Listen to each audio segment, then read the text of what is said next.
الشيطان الرجيم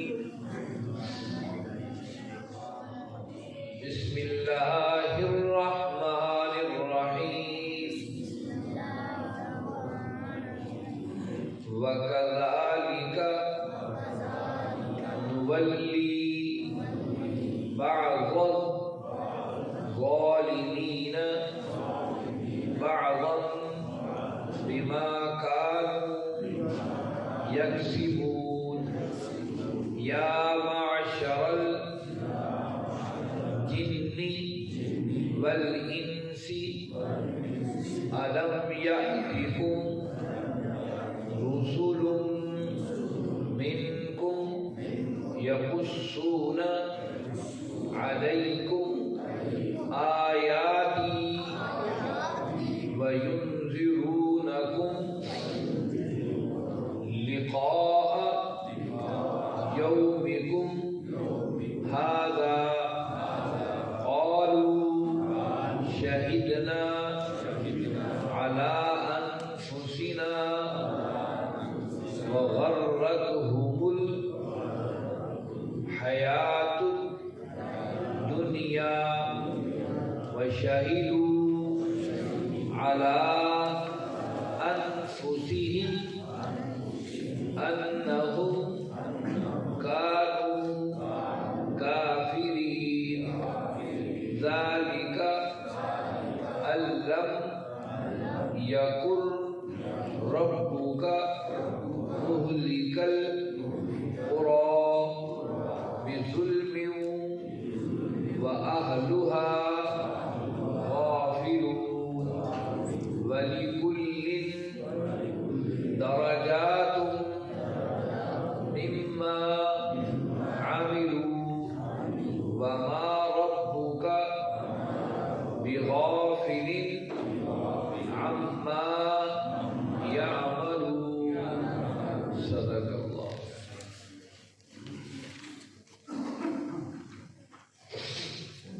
عزیز ساتھیوں، تمام حمد و ثنا، تعریف و توصیف اس رحیم و کریم رب کے لیے،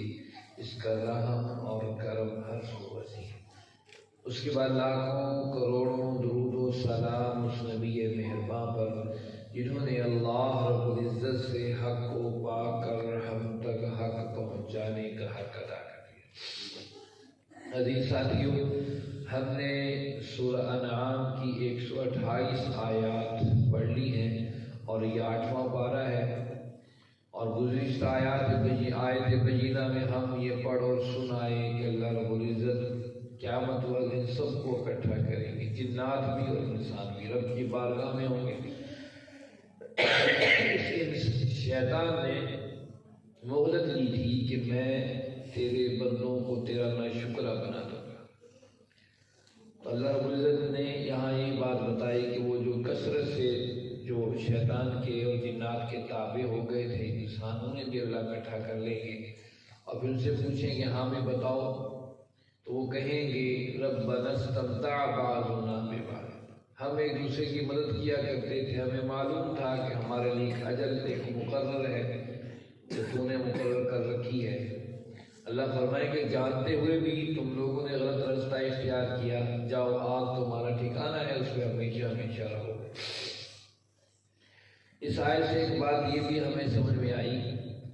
یاد ہوگا گزشتہ آیات بینات کے اندر اللہ رب العزت نے ذکر کیا تھا، اور قرآن مجید میں مختلف مقامات پر جہنمیوں کی باتوں کے مختلف سوالوں کے مختلف جواب۔ بعض دفعہ جب آیت قرآن میں آتا ہے کہ جب وہ کھڑے ہوں گے اللہ کی بارگاہ میں تو وہ یہ کہیں گے کہ نہیں واللہ اللہ کی قسم ہم نے تو کبھی شرک کیا ہی نہیں ہے، اور بعض لوگ ہوں گے جو شرمندگی سے سر جھکائے کھڑے ہوں گے ہم کیا جواب دیں،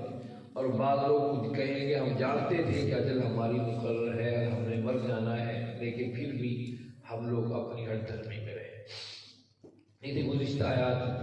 آج کا سبق آیت نمبر 129 سے شروع ہوتا ہے، فرمایا اعوذ باللہ من الشیطان الرجیم وَكَذَلِكَ، اور اسی طرح سے نولی ہم نے بنا دیے ہیں دوست بعض الظالمین بعض ظالموں کو بعض ظالموں کا، بما كانوا یکسبون جو کچھ وہ کرتے ہیں اس کی وجہ سے۔ یہ دنیا کے اندر بھی ظالم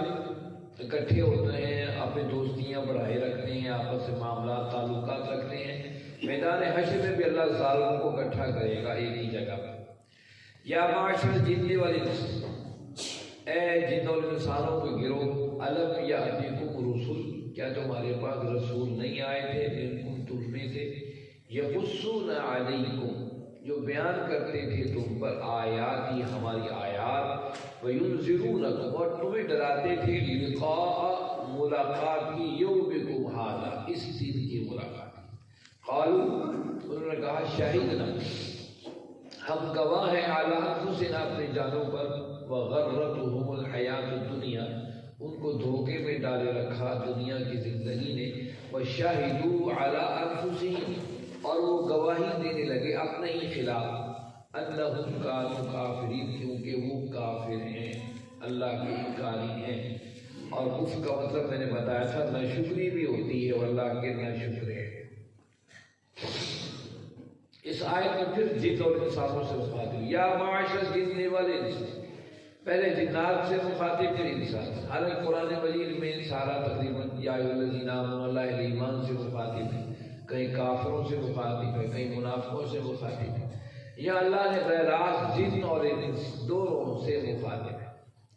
جنوں سے پہلے مخاطبت کرنے کی وجہ یہ تھی کہ وہاں کے جو مکہ کے مشرک تھے وہ جنوں کو بڑی فوقیت دیتے تھے، جیسا کہ گزشتہ آیت میں میں نے بتایا، وہ جس جنگل سے گزرتے وہ اس جن کی، وہ سمجھتے تھے ہر جنگل پر کسی نہ کسی جن کی حکومت ہے، وہ اس سے دعا کرتے تھے کہ ہمارے لیے مہربانی کر، ہمیں نقصان نہ پہنچا۔ اسی طرح جنات کی وہ پوجا پاٹ بھی کرتے تھے۔ تو اللہ نے جنوں کو پہلے مخاطب کر کے یا معاشر الجن والانس، ہم جب میدان حشر میں پکاریں گے، معاشر کا مطلب گروہ، ایک لفظ محشر ہے، ایک معاشر ہے، یا معاشر ہے عین سے، ایک لفظ محشر ہے جو ہاتھ سے ہوتا ہے۔ دیکھیے لفظوں کی تبدیلی سے معنی بدل جاتا ہے۔ معاشر تو یہاں موجود ہے عین کے ساتھ، اس کا مطلب ہے گروہ، اور محشر عین کی جگہ ہے ہوگا محشر، اس کا مطلب ہے اکٹھے کرنا، لوگوں کو اکٹھا کرنا، ٹھیک ہے، یا جس کو میدان حشر بھی اسی سے نکلا ہے جہاں پر ان کا حساب و کتاب ہوگا۔ اسی لفظوں اور حرفوں کی تبدیلی سے معنی مفہوم بدل جاتا ہے، اس لیے قرآن کو سیکھیے، سمجھیے، تاکہ لفظوں کی ادائیگی بھی درست ہو۔ اے انسان و جنات کے گروہ، الم یاتکم رسول منکم، کیا تمہارے پاس رسول نہیں آئے تھے تم میں سے؟ یہاں پر یہ بات یاد رکھیے، ہمارے ہاں یہ تصور موجود ہے کہ انبیاء صرف انسانوں کے اندر ہی آئے، اس پر محدثین کا ایک بڑا گروہ اس بات کا قائل ہے کہ نبی آدم علیہ السلام سے پہلے ہزارہ سال تک جنات روئے زمین پر رہے، اس وقت کوئی ان کے اندر کوئی رسول آ گئے ہوں، کوئی نبی آ گئے تو علیحدہ بات ہے۔ آدم علیہ السلام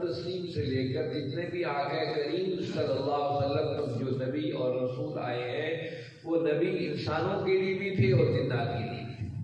کیونکہ ہمیں کہیں کوئی ایسا ثبوت نہیں ملتا ہے، نہ قرآن مجید نے اس کا تذکرہ کیا ہے کہ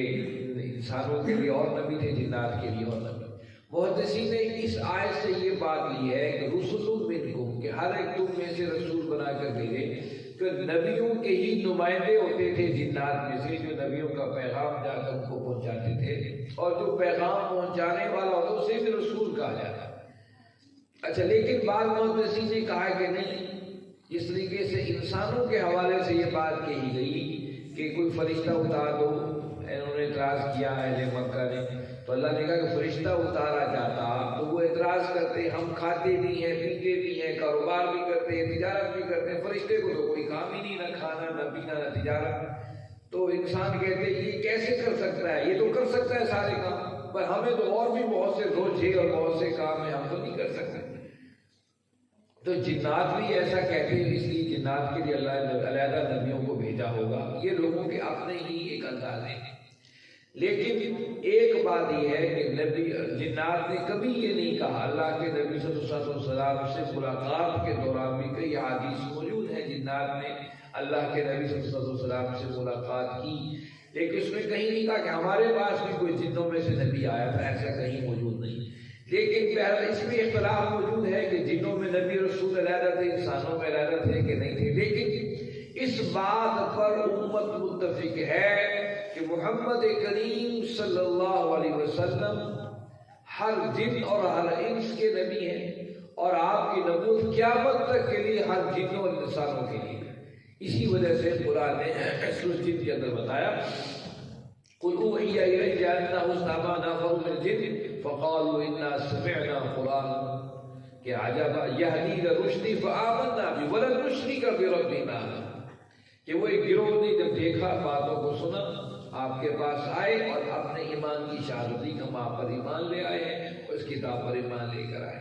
یہ شہادت اس بات کی گواہی ہے کہ اللہ کے نبی صلی اللہ علیہ وسلم جن اور انس دونوں کے لیے نبی تھے، اور قیامت تک کے جتنے بھی جن اور انسان آئیں گے سب کے لیے نبی ہوں گے۔ اس کے ساتھ یہ بھی ذہنوں میں رکھیں کہ انسان جنات سے بھی افضل ہے، اگرچہ جن اپنے آپ کو غائب کر سکتا ہے اور شکلیں بدل سکتا ہے، لیکن اس کے باوجود انسان افضل ہے کہ انسان نے یہ ٹیکنالوجی حاصل کر لی کہ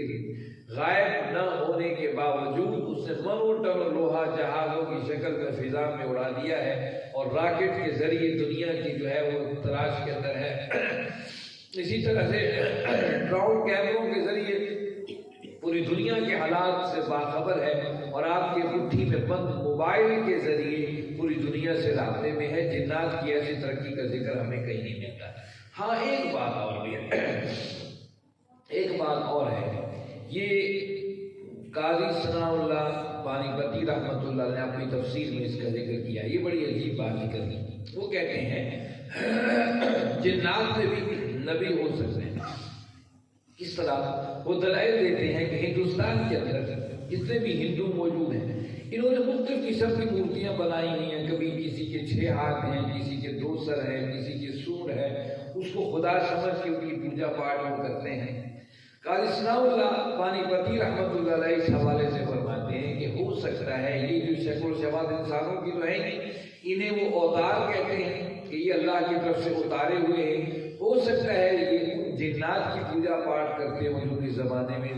جنوں کے نبی تھے، ان کے ہاتھ، ان کے اوٹ پٹانگ عجیب و غریب شکلوں کے ساتھ وہ عبادت کرتے ہیں۔ اور ان کا یہ دعویٰ بھی ہے، ہمارے جو وید اور یہ ہمارے جو مذہبی کتابیں ہزار سال پرانی ہیں، ہو سکتا ہے کچھ ایسا معاملہ موجود ہو۔ بہرحال اللہ بہتر جانتے ہیں، لیکن اس بات پر سارے محدثین و فقہا متفق ہے کہ اللہ کے نبی صلی اللہ علیہ وسلم جنوں کے نبی بھی ہیں، انسانوں کے نبی۔ اس حوالے سے بعض فقہا نے اور مفسرین نے یہ بات بھی ذکر کی ہے کہ توحید اور شرک کے حوالے سے تو ہمارا جنات اور انسانوں کا معاملہ ایک صحیح ہے، لیکن شریعت کے حوالے سے ہو سکتا ہے مختلف قوانین ہوں، اس کے لیے اللہ نے کوئی نبی ان کی طرف بھیجے ہوں، لیکن ایسا بھی نہیں ہے۔ میں نے شاید ایک اپنا واقعہ آپ دوستوں نے ذکر کیا ہو، ہمارے استاد محترم نے اپنے استاد محترم سے ایک واقعہ سن کر ہمیں بتایا تھا۔ وہ بڑا عجیب واقعہ تھا کہ وہ بتاتے ہیں کہ ماہ رمضان کے مہینے میں ہمارے استاد محترم تراویح پڑھا رہے تھے، تو ماہ رمضان کی کہیں 14 یا 15 تاریخ تھی، تو گرمیوں کے دن تھے، سانپ نکل کے آ گیا۔ سانپ نکل کے آیا تو جس طرح کے حکم بھی ہے شریعت میں، سانپ نکل آئے تو اس کو مارا جاتا ہے، لیکن یہ بھی ہے کہ سانپ کو کہا جائے کہ اگر تم کوئی اور مخلوق ہو تو نکل جاؤ، تو وہ نکل جاتا ہے۔ تو نماز کے اندر وہ نکلا، تو نماز کے اندر کوئی ایسی موزی چیز نظر آئے تو اسے نماز توڑ کر مار دینا چاہیے۔ تو انہوں نے سلام پھیرا ہمارے استاد محترم نے، اور ان کو سانپ کو مار دیا۔ ہمارے استاد محترم اپنے استاد محترم کا ذکر واقعہ کرتے ہوئے بتاتے ہیں کہ جس وقت سانپ کو مار دیا، تراویح مکمل کر لی، 14 و 15 روزہ تھا، اور پھر اس کے بعد انہوں نے سارے نمازی چلے گئے تو مسجد کا دروازہ بند کیا اور گھر کی طرف جا رہے تھے۔ ابھی مسجد کا دروازہ بند کر کے باہر نکلے تو دیکھا کہ 2 سفید کپڑوں میں ملبوس بندے ہیں، اور ایک نے کہا یہی ہے، اس کو پکڑ کر دوسرے اٹھا کے لے گئے۔ تو وہ اگلے دن تراویح پہ نہ آئے، انہیں لوگوں کو پتہ نہیں تھا کیا معاملہ ہو گیا۔ 15 16 17 18 19 20 21 22 اتنے دن ہو گئے، دائیں بائیں اعلان کروایا، پتہ کرا کوئی نہیں، گھر پتہ کیا تو آئی نہیں مسجد سے۔ 27 رمضان 28 رمضان کو رات کو دروازہ کھٹکا تو بیوی نے دروازہ کھولا تو مولوی صاحب آ گئے۔ کہا کہاں تھے؟ کہا بس اللہ نے بچایا ہے، مجھے کوئی سمجھ میں نہیں ہے کیا۔ تو انہوں نے اپنا واقعہ بتایا کہ جب مسجد سے دروازہ بند کر کے 14ویں 15ویں روزے کو باہر نکلا تو وہ 2 سفید کپڑوں پر ملبوس افراد میرے پاس آئے، کہا پکڑ لو اسے، یہی ہے۔ مجھے پکڑ کر لے گئے پہاڑوں میں، وہاں دیکھا سب کے سفید لباس ہیں، مجھے ایک پہاڑ کے غار کے اندر بند کر دیا اور روز مجھے نکالتے اور ایک ایسا مجمع لگا ہوتا اور ایک تخت کے اوپر بیٹھے 2 افراد ہوتے، ان کے سامنے قرآن پاک کھلا ہوتا اور وہ اپنی زبانوں میں کچھ نہ کچھ باتیں کرتے، پھر قرآن کو دیکھتے وہ یقین ہو گیا جن کے سامنے کھلا ہوا قرآن ہے۔ اس کے بعد ان کو پکڑ کے لے جایا جاتا، مجھے روز اس عدالت میں میری پیشی ہوتی لیکن میرا معاملہ نہ ہوتا، تو میں دنوں کو گنتا رہا، 27واں روزہ تھا تو مجھے پیش کر دیا گیا۔ انہوں نے مختلف بولی تو میں نے کہا میں نہیں سمجھتا، میری زبان میں کوئی بات کرو، تو انہوں نے کہا اچھا آپ، انہوں نے پھر میری زبان میں اس بات کی، کہا کہ اس شخص کو سزائے موت دی جاتی ہے، سزائے موت دی جاتی ہے، اور سزائے موت ہو گئی اور 2 جلاد انہیں پکڑ کر لے گئے اور چیخے چلائے بھائی مجھے سزائے موت کیوں دے رہے ہو، وجہ تو بتا دو۔ انہوں نے کہا ہاں اسے وجہ بتاؤ تاکہ اسے پتا ہو۔ انہوں نے کہا وجہ یہ ہے کہ یہ 2 فرد ہیں، ان کا بھائی تھا وہ قرآن سننے کے لیے مسجد میں گیا اور آپ نے اسے مار ڈالا، یہ سب جنات ہیں، انسان نہیں ہے، تو جو کہ قتل کے بدلے قتل ہے، قرآن نے حکم دیا تم نے کو قتل کر دیا، گواہ بھی موجود ہیں کہ واقعی قتل کیا گیا ہے، اس سے آپ کو سزائے موت دی جائے۔ تو چیخے نے کہا بھائی میں نے تو کسی کو قتل نہیں کیا، ہاں ایک سانپ نکلا تھا اسے میں نے مارا ہے، اور تو میں نے کسی کو کوئی نقصان نہیں پہنچایا۔ اب جب انہوں نے یہ بات بتائی، ابھی وہ کہا نہیں قتل تو آپ نے کیا، جیسے بھی شکل تھی تو آپ نے قتل تو کر دیا، سزائے موت تو ہوتی۔ کہتے اچانک ایسا محسوس ہوا کہ سارے پورے مجمع میں خاموشی چھا گئی۔ میں بڑا حیران ہوا کہ مجمع میں خاموشی کیسے چھا گئی۔ کہتے ہیں کہ میں دیکھا کہ ان دونوں کے پیچھے ایک سفید لباس کے اندر کوئی حرکت ہوئی، دیکھا کہ ایک ہاتھ آہستہ آہستہ ایک بندہ ہے اس کا اٹھتا جا رہا ہے، اس کے سر کے بال سفید ہیں اور اس کے بھویں بھی سفید ہیں۔ اس نے بڑی مشکل سے اپنے ہاتھ کو اپنے بھووں تک اٹھایا اور اس کو یوں اوپر کیا، اس کی ریڈ رنگ کی تیز ترین اس کی آنکھیں تھیں۔ اس نے کہا سمعت رسول اللہ صلی اللہ علیہ وسلم، میں نے سنا اللہ کے نبی صلی اللہ علیہ وسلم سے اپنے کانوں سے، حضور فرما رہے تھے دیکھو اگر تم نے قرآن سننا ہو تو انسانی شکل میں جا کر قرآن سنا، اگر تم کسی اور شکل میں قرآن سننے گئے اور تمہیں کوئی نقصان پہنچا دیا کسی نے تو اس کی کوئی سزا نہیں ہے۔ انہوں نے کہا چونکہ یہ سانپ کی شکل میں وہاں موجود تھا اور سانپ کو مارا گیا ہے اس لیے یہ سزائے موت نہیں ہے، کوئی جہاں سے لے کر آئے وہاں چھوڑا۔ کہنے لگے میں حیران ہوا، میں ان سے پوچھا کہ کہتے سمعت رسول اللہ، میں نے اللہ کے نبی صلی اللہ علیہ وسلم کی بات سنی۔ انہوں نے بتایا کہ یہ جن صحابی ہیں اور یہ آخری بچے ہیں، ہم ان کے فیصلوں کو مانتے اور سنتے ہیں، یہ ہمیں بتاتے ہیں کہ اللہ کے نبی صلی اللہ علیہ وسلم کیا بات تھی۔ اب یہ بھی آخری لمحوں زندگی کی آخری دن ایام گزار رہے ہیں۔ کہتے پھر مجھے وہ چھوڑ گئے وہاں پر۔ اس واقعہ سے پتہ چلتا ہے کہ وہ لوگ بھی شریعت کے پابند ہیں، قرآن و سنت کے پابند ہیں۔ اسی طرح ہمارے ہاں اچھے اور برے ہیں، ان کے ہاں بھی اچھے اور برے جنات موجود ہیں، اور وہ بھی انسانوں کو بعض تنگ کرتے ہیں جو برے سے، جو نہیں تنگ کرتے ہیں اللہ کے نیک ہیں، نیک بندے ہیں، نیک جنات ہیں، ان کے بھی معاملے خیر کے ہیں۔ یہاں فرمایا معاشر جن والانس، اے جنوں اور انسانوں کے گروہ، الم یاتکم رسل منکم، کیا تمہارے پر رسول نہیں آئے تھے منکم تمہیں سے، یقصون علیکم آیات، جو ہماری آیات تمہیں بیان کرتے تھے، وینذرونکم، تمہیں ڈراتے تھے، لقاء یومکم ھذا، ایک دن تمہیں اپنے رب سے ملاقات کرنی ہے، اس سے پہلے اپنے آپ کو سدھار لو۔ کیا ایسا معاملہ نہیں تھا؟ اللہ فرماتے قالوا شہدنا علی انفسنا، وہ میدان حشر میں گواہی دیں گے، شہدنا علی انفسنا، ہم گواہ ہیں اپنی جانوں پر، وغرتهم الحیات الدنیا، اللہ فرمائیں گے ان کو دنیا نے دھوکے میں ڈال رکھا، یہ آج مان رہے ہیں، دنیا کی زندگی میں بھی مانتے تھے کہ آج آپ اور ہم نہیں مانتے کہ اللہ کا پیغام سچا ہے، اللہ کا دین ہی سچا ہے۔ ہمیں کوئی مشکل پریشانی آ جائے تو رب ہی کو پکارتے ہیں، ہمیں معلوم نہیں ہے، لیکن غرتهم الحیات الدنیا، ہمیں دنیا کے شکل اس انداز سے اپنے بکھیروں کے اندر بکھیروں میں قابو کر رکھا ہے، ہم سوچنے کو تیار نہیں ہے کہ ہم آئے کیوں تھے دنیا میں، ہمارا مقصد کیا ہے۔ وشہدوا علی انفسہم،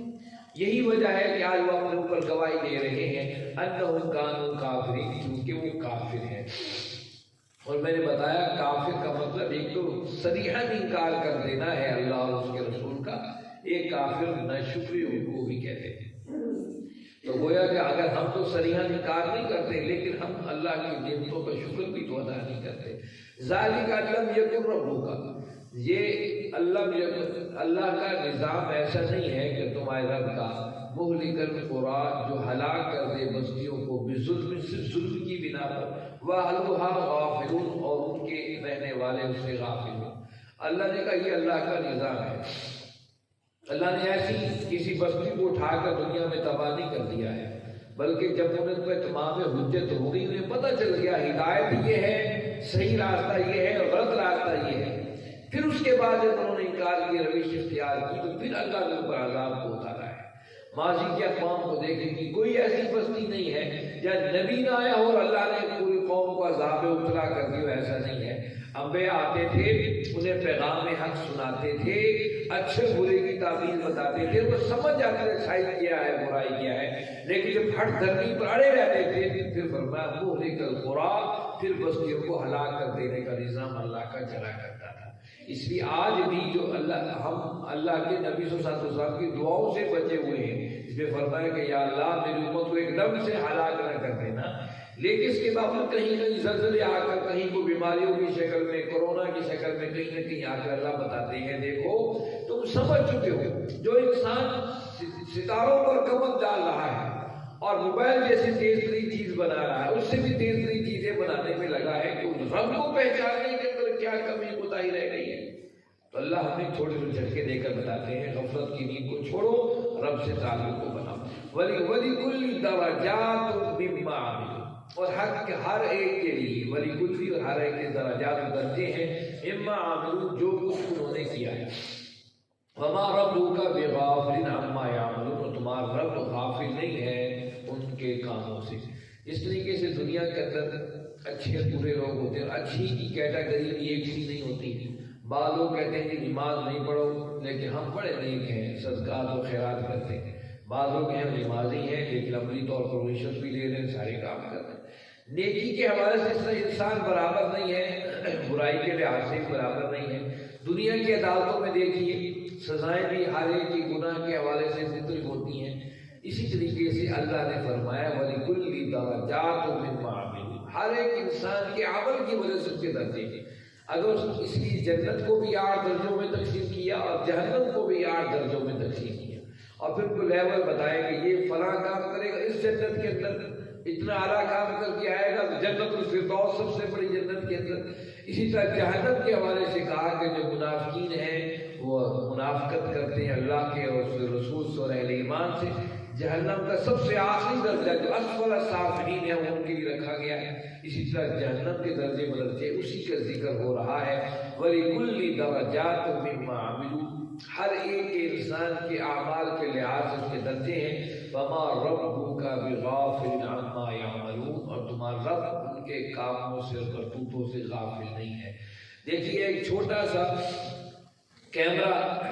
جسے ہم CCTV کیمرہ کہتے ہیں، ہماری نقل ہماری حرکات واضح بتا دیتا ہے، تو کیا اللہ رب العزت کا نظام کیا ایسا نہیں ہے؟ اللہ فرماتے ہیں قیامت نختم علی افواہہم وتکلمنا ایدیہم وتشہد ارجلہم بما کانوا یکسبون، کہ ہونٹوں پر مہر لگا دی جائے گی، پھر خود اللہ رب العزت کی جو یہ انٹیلیجنس ہے، جو خفیہ ادارے ہیں، ہاتھ کی شکل میں اور پاؤں کی شکل میں، یہ آ کر ہمارے خلاف گواہی دے گی۔ تو میرے بھائیوں اس سے پہلے آؤ، اللہ نے دنیا کی زندگی میں جو ہمیں مہلت ایام دی ہے اس میں خیر کے کام کریں، اپنے رب سے تعلق کو جوڑ لیں، اس کے بندوں سے خیر کے معاملے کریں، تاکہ ہم ان درجوں میں ہوں جو اللہ نے شہداء کے لیے، اپنے ذاکرین کے لیے، اپنے نیک بندوں کے لیے جنت میں جگہ رکھی ہیں، اس میں ہمارا شمار ہو، تاکہ جہنم کے ان گڑھوں کے اندر کے بارے میں سخت ترین وعیدیں آئی ہیں، اللہ ان سے ہمیں محفوظ رکھے۔ وآخر دعوانا الحمد للہ رب العالمین والصلاة والسلام